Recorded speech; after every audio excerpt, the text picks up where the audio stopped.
Variables in DAX are very beautiful things that allows us to pre-calculate values or tables that we are still going to use within the same formula. So when you create a variable in DAX, you can only use it within the formula where it is being created.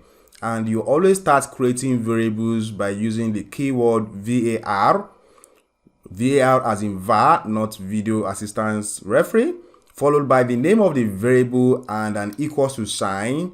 Then when you are done defining all your variables and you would like to, finally write the formula where you get to use them, then you use the keyword return. We'll see how this works quickly.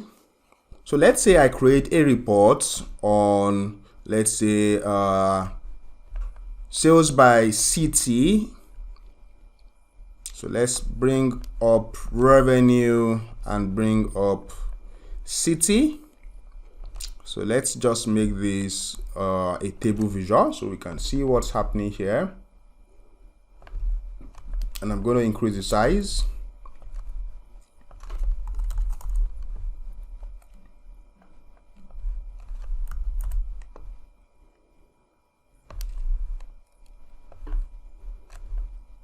So revenue here is just a simple sum of other sales, just simple sum of other sales.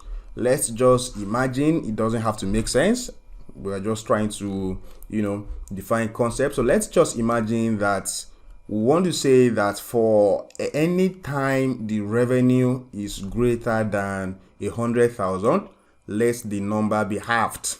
Okay, so for all of these guys, New York City all the way to Philadelphia here, we want to halve their revenue because it is above 100,000.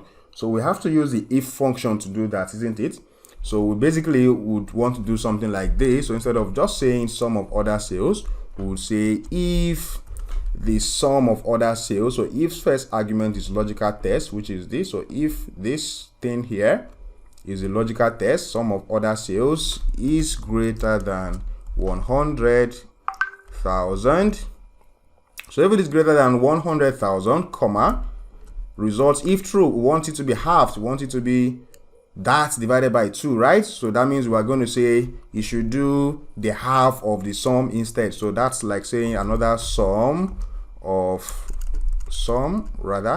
So that would be another sum of other sales divided by 2. That's if it is true that it is greater than 100,000. Then comma, the final argument. If it is not true, then just do the normal sum. So we still have to type that out. So if it is not true, then do a sum of other sales column. So when I close and hit enter,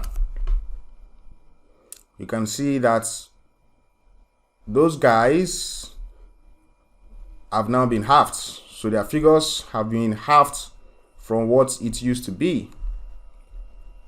So here will be a very good example of where we are going to use variables to just, pre-calculate this sum of other sales that will keep on repeating here.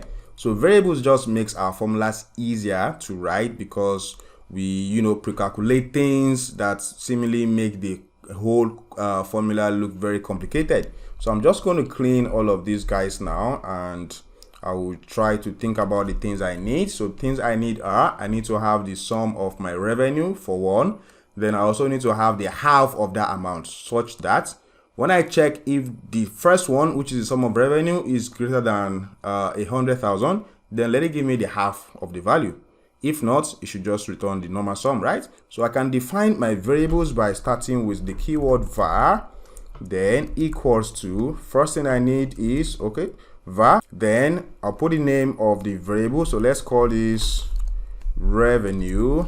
Then I'll put the equals to sign and type. So the name has to be without spaces, right? So I can't say revenue amount, for example. That's going to give me an error. So the name has to be without spaces. So if I want to say revenue amount, then I would have to include amount here. So revenue amount equals to the sum of the other sales column. Close this.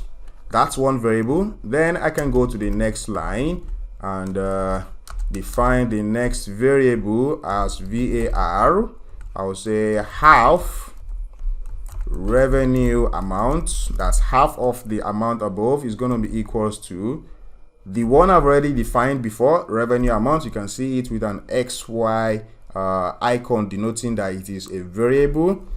Then divide that by 2. So now I have the two things I need in my if condition. So if I go now, I can now write return. I'm ready to output my formula. So return if's